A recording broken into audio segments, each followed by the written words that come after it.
প্রভু বদলে যায় দৃশ্যপটের কারণে, অর্থাৎ একজনের দাসত্ব থেকে অন্যজনের দাসত্বে আমরা নিজেদেরকে বিলিয়ে দিচ্ছি মুহূর্তে। শোষিত না হলে যেন একেবারেই ভালো লাগে না। আমি কেবলই আমার দায়িত্বটুকু পালন করছিলাম।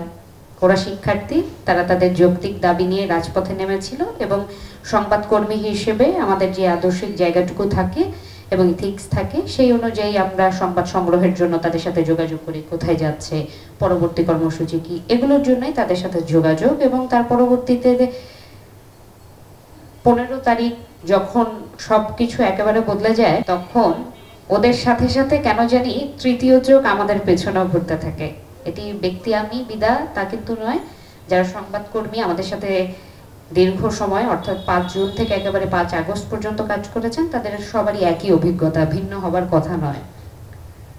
সবচাইতে আমার কাছে যেটি অবাক লেগেছে কাজ করতে গিয়ে, গুলি চলছে, মৃত্যু হচ্ছে, কিন্তু আমার বিশ্বাস করতে কষ্ট হচ্ছিল সেটি মরণাস্ত্র থেকে বের হচ্ছে, সামনে সাধারণ মানুষের মৃত্যু হচ্ছে, এটা মেনে নিতে কষ্ট হচ্ছিল। এবং এই শিক্ষার্থীরা যখন হোক উত্তরা, হোক যাত্রাবাড়ি, ঢাকার বাইরে, যেখান থেকেই হোক, তারা কিন্তু একটা প্ল্যাটফর্মে যুক্ত হয়েছিল এবং সেই সুবাদে তাদের প্রত্যেককে পৃথক পৃথকভাবে জানার সুযোগ হয়েছে।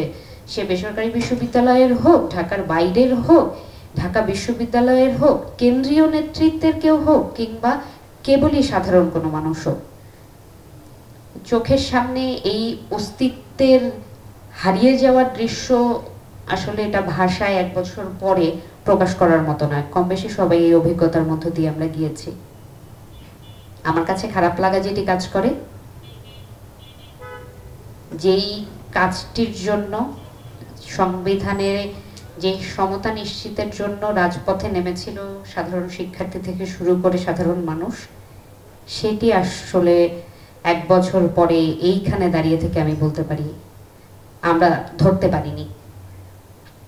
এবং এর দায় ব্যক্তিবিশেষ কোনো রাজনৈতিক দলের কাঁধে কিংবা কোনো সংগঠনের কাঁধে দেওয়ার আগে সেই কাঠটা আমারও, কারণ আমার দেশের মানুষ প্রজা থেকে আদৌ নাগরিক হয়ে উঠতে পারেনি।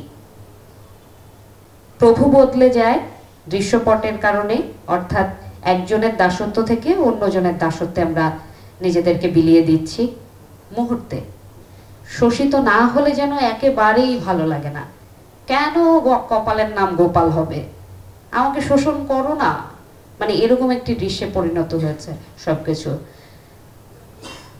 রাজনৈতিক যেই দলগুলো রয়েছে, এটি খুবই স্বাভাবিক বিষয়, তারা ইভেন্ট ধরে রাজনৈতিক প্রেক্ষাপটকে ব্যবহার করে নিজেদের স্বার্থে ব্যবহার করবে, এটা স্বাভাবিক।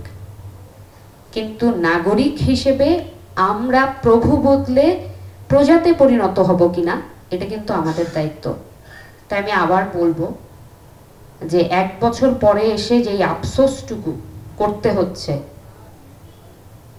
এটি যাতে আমাদের আগামী প্রজন্মকে করতে না হয়। সংবিধানের যেই সংশোধনের কথা আজকে 1 বছর পর পর্যন্ত এসে বারবার বলতে হচ্ছে, আমার মনে হয় না এটা দরকার ছিল। যে বিপ্লবী সরকার কিংবা জাতীয় সরকার গঠনের জন্য এই শিক্ষার্থীদের দিকে তাকিয়েছিল পুরো বাংলাদেশ, সেটি যেহেতু অর্জিত হয়নি, এর পরের ধাপগুলো জনগণের সমর্থন নিয়ে খুব সহজ ছিল করে ফেলবার, সেটিও আমরা করতে পারিনি। এখন যদি নাগরিক হিসেবে সচেতন না হতে পারি আমরা, এখন আমি গণমাধ্যম কর্মী থেকে সরে গিয়ে একজন বাংলাদেশী হিসেবে বলছি, যদি নাগরিক হিসেবে সেই সচেতনতাটুকু আমরা গড়ে তুলতে না পারি, সেক্ষেত্রে এই সাংবিধানিক সংস্কারের বলির পাঠা হতে হবে প্রতিটি মানুষকে। যেহেতু রাষ্ট্রযন্ত্র, এই রাষ্ট্রযন্ত্রের কাজ ব্যাহত করার সুবাদে দেশদ্রোহী হতে হবে প্রতিটি শিক্ষার্থীকে, যারা কোটা বিরোধী আন্দোলনের সময় নিজেদের উজাড় করে দিয়েছিলেন, যাদের আমরা শহীদ বলছি, এদের এই শহীদ যে শব্দটা আমরা ইনভার্টেড কমা দিয়ে বন্ধ করি, এটিও কিন্তু তুলে নেওয়া হবে। তাই এখনই সময় সব ধরনের ব্যক্তি স্বার্থ উপেক্ষা করে নিজেরা সচেতন হই।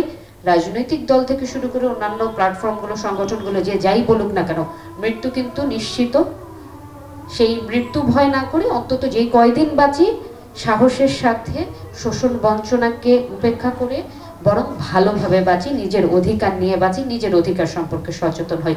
আগামী দিনের লড়াইটাও সবাই মিলেই করতে হবে, ইনশাল্লাহ আমরা সবাই পারবো। আল্লাহর অশেষ রহমতে যেহেতু আমরা বেঁচে আছি, আগামী দিনটাও চলতে হবে। আর আমরা যারা গণমাধ্যম কর্মী আছি, অনেকের অভিযোগ থাকে যে আমরা হয়তো দেখাচ্ছি না, দেখাই না, খুবই খারাপ, এরা দালাল, দেখায় না। এগুলো বলা খুব সোজা।